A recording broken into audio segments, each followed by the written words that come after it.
Hello, and welcome to today's episode of Recipe Redemption. I'm stuck in the house today, for reasons, and so I thought I would do some recording. However, we don't have a whole lot of ingredients sitting around, so I'm a bit limited in what I can do. There's a lot of preparation that goes into filming each episode, despite what the production quality seems to indicate, and that includes shopping. Not only for the ingredients for the original recipe, some of which might not even be manufactured anymore. So I have to find a modern equivalent or sometimes make my own from scratch. But also the ingredients for the redemption recipe. So I'll typically shop for 2 or 3 of these videos worth of ingredients at a time, which makes me look like a freak sometimes with a shopping cart full of Velveeta, weird pudding flavors, 3 pounds of shrimp, a case of Spam, pretzel bites, and canned whipped cream. I'll shoot those episodes, procrastinate for about a month before finally editing those videos, and then move on to the next batch. Today, however, I'm housebound and without anything really weird in the cupboards. So what do I film? Booze! I figured it's a good time to continue my series on potent potables. I've already done 2 videos in which I talk about wine appreciation, and they're totally awesome. You should check them out. And I said I'd eventually get around to talking about spirits, liqueurs, and cocktails. And I've done a couple of cocktails already, but some rather esoteric ones of my own invention. I may go and actually just shoot some classic cocktails. Maybe talk about their history, and but for the moment, let's start by talking about more base spirits. Now, I've already admitted I don't know everything about wine, and the 2 videos I did about wine appreciation were simply a regurgitation of everything I know, or everything I think I know, on the subject. And hopefully that helped you get started on your own wine appreciation and discovery journey. There are so many other distilled spirits and liqueurs out there that I could never claim to know even a fraction of everything there is to know about all of them. And honestly, I'm not that big of a drinker. So this series is in no way meant to indicate any authority whatsoever on any of this. I've done a little research on the internet, sought out the opinions of allegedly knowledgeable drinkers, and I've started to sink a little of my limited funds on collecting bottles one at a time to try, and will share what knowledge and insights I may have with you as I go. I'm learning all this stuff along at the same time that you are, so be gentle with me. So today, I'm tasting and comparing 2 whiskeys I picked up. Basil Hayden's Kentucky Bourbon and Suntory Toki blended Japanese whiskey, which, despite ultimately being owned by the same parent company, Suntory owns Beam. They actually merged to form a company called Suntory Beam, which in turn owns Basil Hayden's. And Suntory also owns the 3 Japanese distilleries whose whiskeys go into the Toki. But that being said, even though they're owned by the same company, they're very, very different from one another. Now, first we should discuss what whiskey is. By definition, whiskey is a spirit distilled from fermented grain alcohol that is then aged a certain amount. The grain may be malted or mashed, and we'll get to that in a moment. Whiskey is typically aged after distillation in wood barrels, typically white oak, charred, but not always. The different varieties of whiskey are very tightly regulated and determined by the types and quantities of grain used in fermentation, the processes used in preparing that grain, anything added besides grain, water, and yeast, the alcohol content allowed during distillation, aging, and bottling, the nature, the containment used during aging, and for how long they must be aged.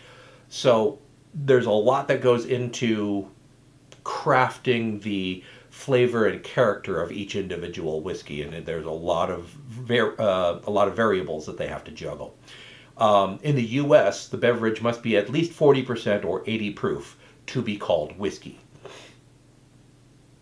So let's look at bourbon first. Bourbon is a whiskey that must be made with at least 51% corn as its base grain. This is sort of a historical holdover that has made it into regulation.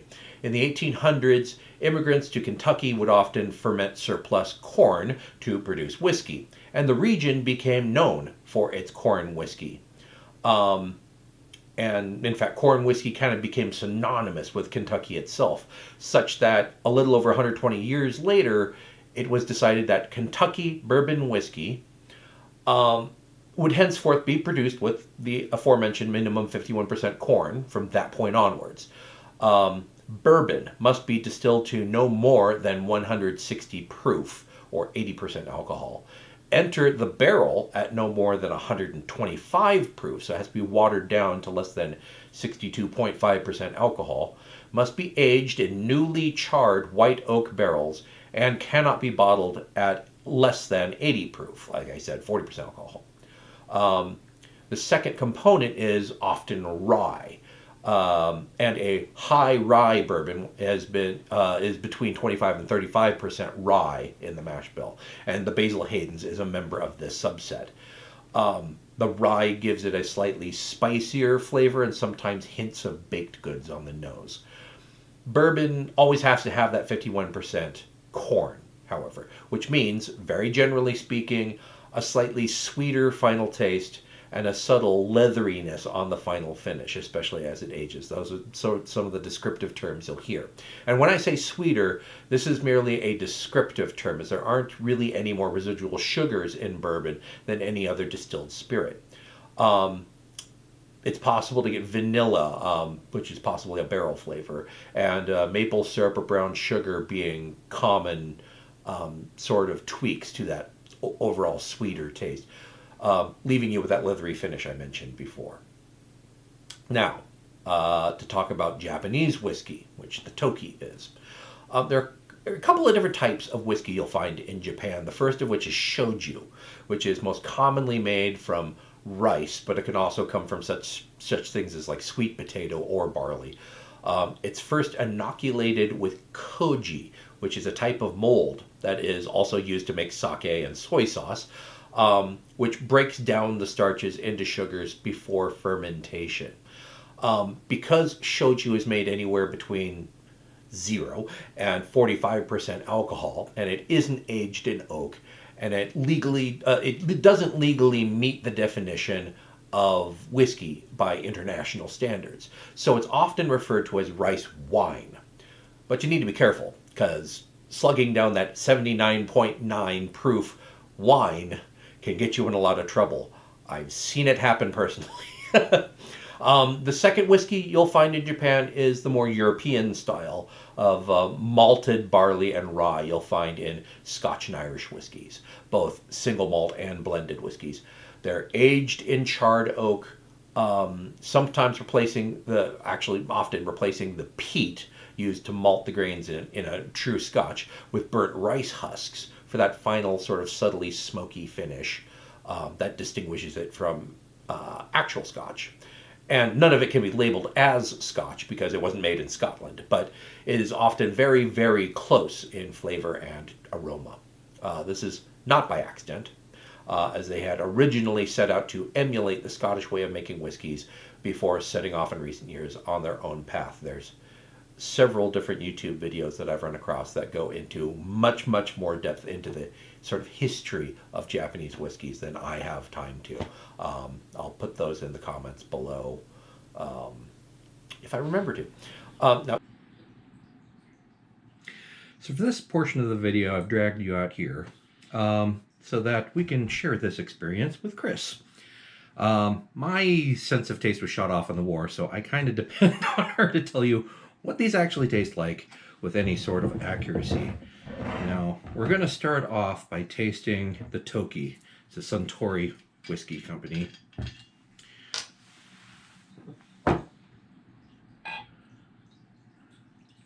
Just a little touch. Just a little touch. Now, when tasting any harder liquors, you don't quite smell them like you would wine. because it's stronger alcohol. If you stick your nose straight in there, you're just going to get a blast of alcohol and probably not a whole lot else. So the best way to do it is to approach. And sort of when you start actually smelling something, and you can give it a little swirl, but generally speaking, the aromas in whiskeys are a lot more volatile than wines, and you don't have to do a whole lot of swirling. But just like wine, it's good to inhale through both nose and mouth, get all of those compounds circulating in your sinuses and in your mouth. Now, what are you getting? I'm smelling a lot of the barrel, the wood smell. Now, when you're tasting whiskeys, since they are by definition they're all aged in oak barrels, do you get the same sort of notes that you do out of wine when you're talking about barrel? Like with Chardonnays, you get the butteriness, the toastiness, vanilla. So do you get the same sort of thing? Well, and I have to admit that I'm still learning how to taste whiskeys, and as are we all here. Yes, and I would love to sit down with a scent box at some point so that I'm not just like, sweet. I'm curious if they actually do have scent boxes for whiskey tasting as well. Scents are scents. I mean, yeah, it makes sense that they would, but I wonder if they have one that's specifically tailored to what you're supposed to be getting out of this. Because I got a little too close on that one. I'm actually getting kind of a green apple. And again, that just might be my wonky sense of smell. There's that green apple. Well, there's kind of a caramel. Yeah, those were caramel was the first thing that I was going to say. The green apple, I like that as a good description. It's very light. Basically, I can smell sweetness. I can smell a bit of fruit.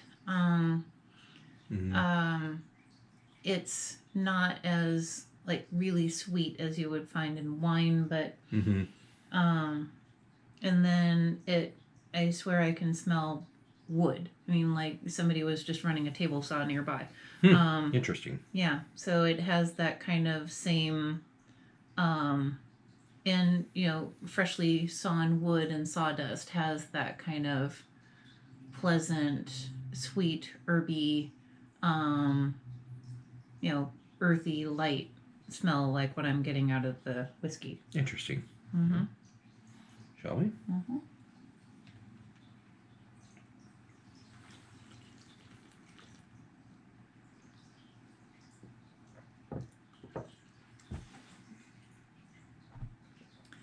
Vanilla,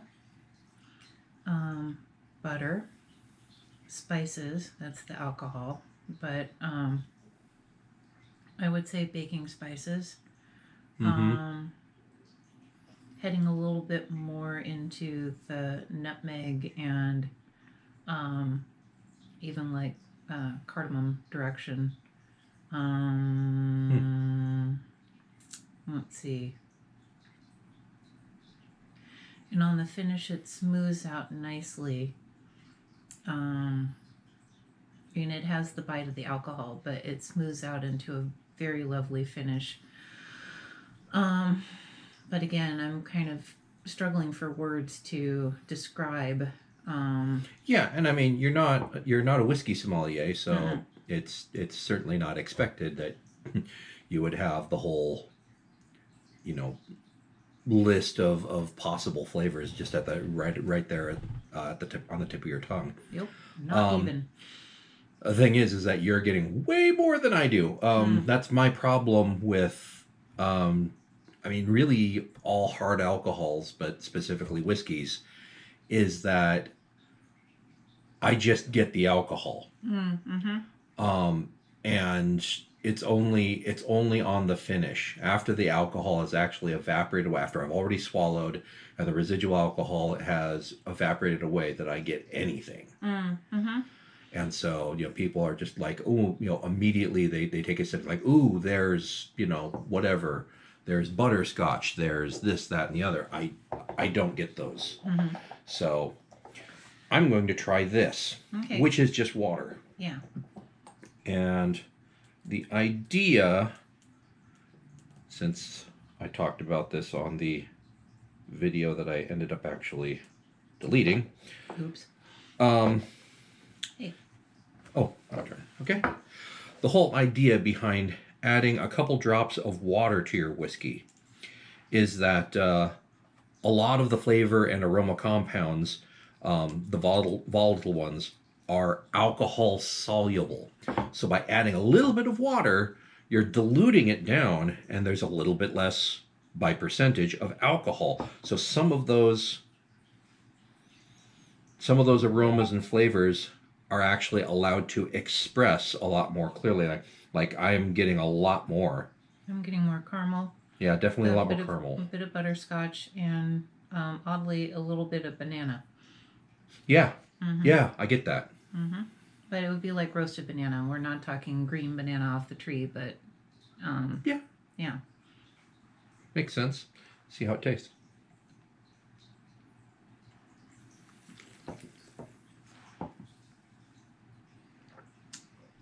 Blue cheese. That's the first thing I'm tasting is blue cheese. Interesting. Like a Roquefort or a Maytag. To me, there's something a little sour, a little like almost like just a very faint bit of green pepper. Yeah, I can see that. But yeah, with the extra with those couple drops of water in there, when the alcohol hits, it has that sharp, biting tang of a really strong blue cheese. Interesting. And then actually kind of sticking with the cheese connection, I'd say it kind of mellows out into a brie. Okay. I do not. You put me on the spot, man, and that's what you got. Fair enough. Fair enough. You want to finish up or do you want to dump? Down the hatch. Okay. Yeah, stuff ain't cheap. And it's delicious. And you're balling on a budget too. Okay, so let's talk about it.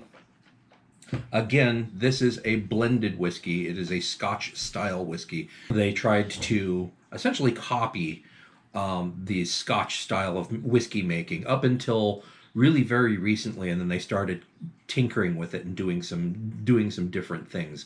I'm not sure I'm not sure if they malt them with rice husks instead of peat, because there aren't exactly a lot of peat bogs in Japan. Which leads it to have a slightly different flavor profile than actual Scotch whiskey. But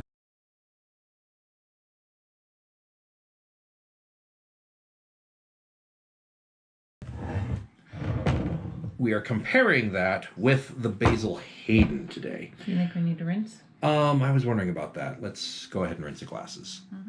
Okay, now that we have rinsed glasses, we're going to try the Basil Hayden, which is a blended bourbon. So to whiskey aficionados, this is kind of apples and oranges. You've got a Scotch style whiskey, and then you're comparing it to a bourbon. Bourbon, as I've mentioned earlier in the video, is 51% corn in the mash bill and then modified by other grains. But it's going to have, you automatically sort of assume that it's going to have a slightly sweeter profile. Again, that's more of a flavor thing than an actual sugar thing. And it's going to have kind of a leathery finish, so they say. But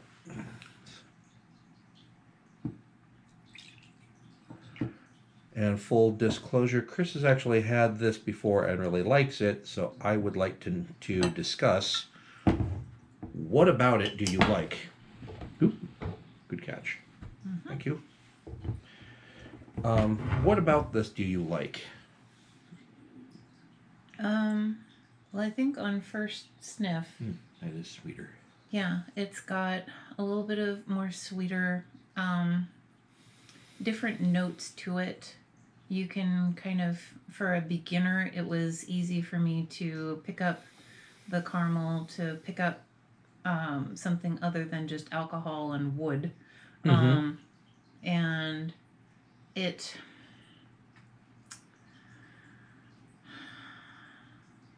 it's like it struck more of the sweet, salty, umami flavor notes Mm-hmm. than some of the other whiskeys that I tried side by side with it. So Fair enough. It's the damnedest thing, but on the nose, I actually get red vines.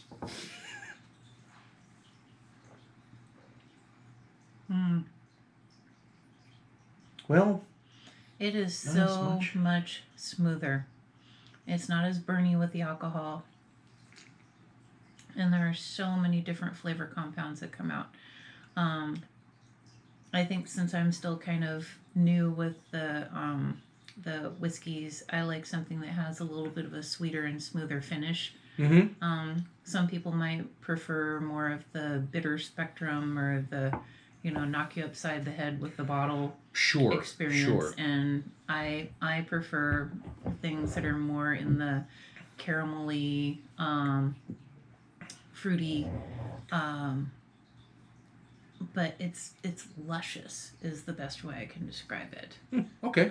Compared to the Suntory, it even has a different mouthfeel. It has more of a heavier, I do notice chewier that. mouthfeel. It does seem to have a little more viscosity to it. Yeah.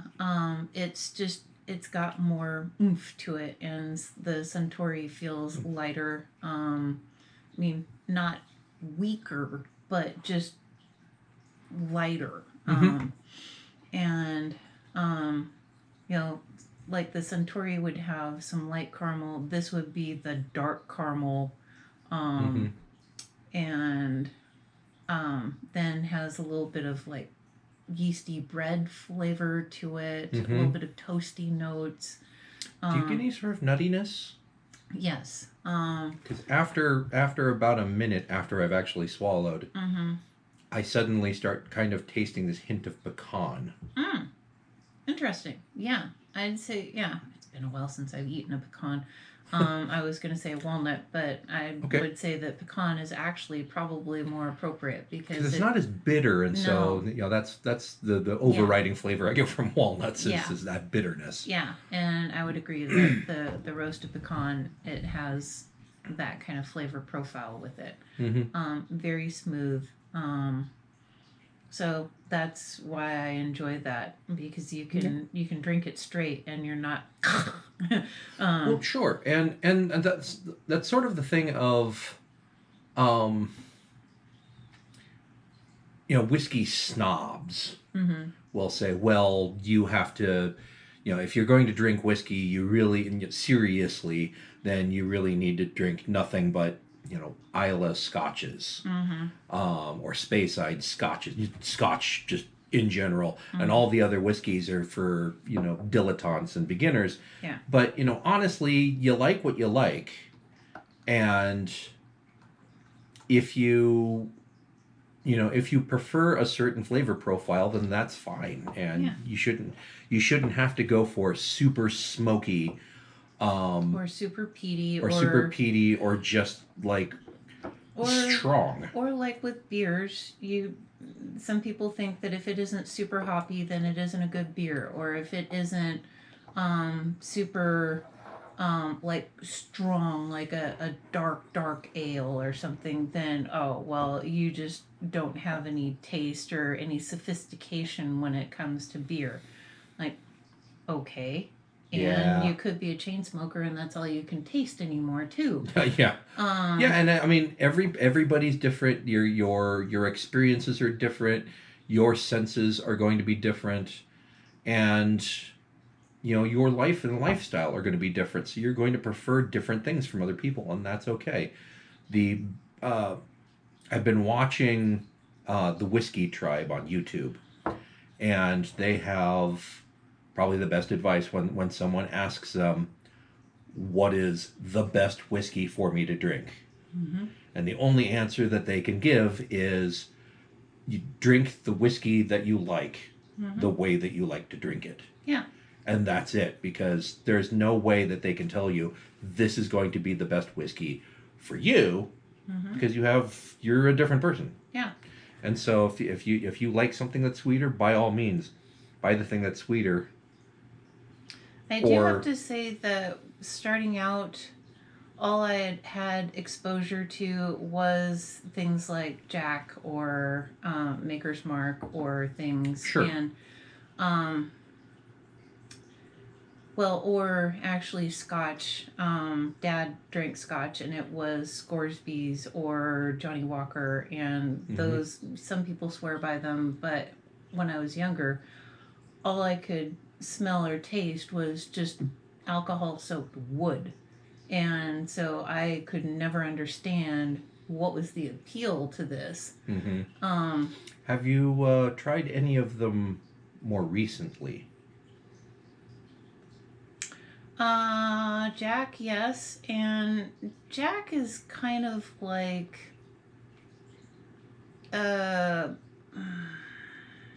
it's like a good entry level or like a light beer that you just want to have something that you can sit there and sip and not, or, chug and, Yeah, it's good mixed with Coke. Yeah, kind of, yeah. I mean, it serves its purpose, which is to get you plastered. To sit there and really enjoy and savor, not so much. But to do shots, sure. As a mixer and other things, sure. And but just drinking neat, and it's the same with a lot of things. You know, you don't you don't sit there and savor Cuervo. Probably not. You don't sit there with just a neat glass of London Dry gin, Beefeater gin. Ooh. Yeah, it's like pour me a glass of pine sol, please. Yeah. They're good for their purposes. They're good for entry level cocktails. Or like Absolute. Or yeah, sure. Man. Yeah, and so you're not actually sitting there and sipping Stolichnaya. Yeah.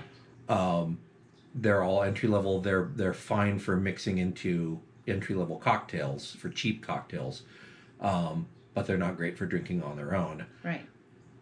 And so same thing with some of the bottom shelf whiskeys. They have their place, but when it comes to actually drinking out of hand, drink what you like. Yeah. So, I mean, I would say that they're fine as an entry level, but if you've tried those and you go, oh, I don't like whiskey because all you've tried is Jack Daniels or Maker's Mark or something like that, keep trying. Because there are better products out there. And, I was turned on to Basil Hayden by a friend of mine who likes whiskey. And she basically said, and I'm just like, I don't like it. She's like, no, you need to try this. And tried like 5 different ones right next to each other. And even there were some, she had a bottle that was probably went for about $150, $200 a bottle. And it wasn't as good as the Basil Hayden. Even though people were just going gaga over it, it didn't have the same level of smoothness and complexity to it that the Basil Hayden did. So. Now, one thing that I want to try going in the future for the next bottle that we buy. So Basil Hayden, Senior, came up with the recipe for his whiskey back in the 18 somethings. And his distillery was eventually bought by Jim Beam, who eventually merged with Suntory. So Suntory owns both of these. But his grandson, I can't remember if he's like Basil Hayden III or for something else, but his grandson ran off with the recipe and opened his own distillery. And makes purportedly the identical whiskey. It's called Old Granddad, as a tribute to Old Granddad, at a third the price. Really? And it'd be interesting to taste them side by side and see, are they identical? That's the thing, is that a bargain whiskey is not necessarily a bad whiskey. Yeah. And that'll be something that we explore in a future video. But in the meantime, we've tasted these, we've compared them, and given you a sort of introductory look in how to taste and how to experience whiskeys. And we'll be, as we learn more, we'll share more with you. So please like, subscribe, and comment. Do all the internet things. And thanks for watching this edition of Recipe Redemption.